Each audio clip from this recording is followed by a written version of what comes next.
In the aftermath of Hurricane Milton. This is the first time we've seen it this bad where it's destroyed everything like this. The deadly storm flooding streets, knocking out power for millions in Florida and spawning a historic tornado outbreak.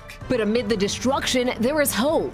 Thankfully, this was not the worst case scenario. As cleanup begins, officials sharing a message to those who rushed to Georgia to escape.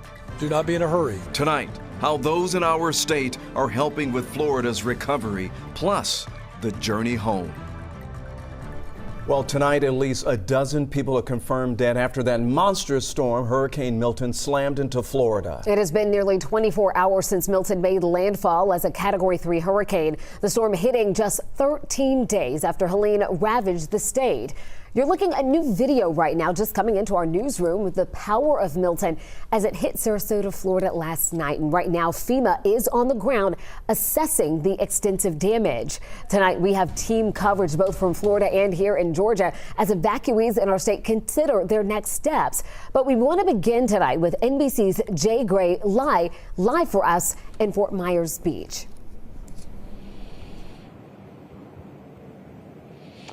Yeah, and look, this is our first look at an area that was really hit hard at initial landfall. This was one of the strike points, about 80 miles south, so on the dirty side of this storm from landfall. You can see what it did to the resort here, ripped it apart. I mean, ripped through the fence, pulled up trees, scattered tables and chairs. And this is a long beach, so it had a long way to go, and it didn't stop here. It continued to push in onto the roadway here, sand covering everything, so it carried sand with it, and debris is scattered across this barrier island. It's the same picture for miles and miles across the state really right now. We know millions still without power at this point. You talked about the tornadoes. They have done severe damage as well. Here, they've started allowing people to come back in, and not a ton have. Fortunately, a lot of people evacuated from this area and are waiting, as you talked about earlier, to move in this way.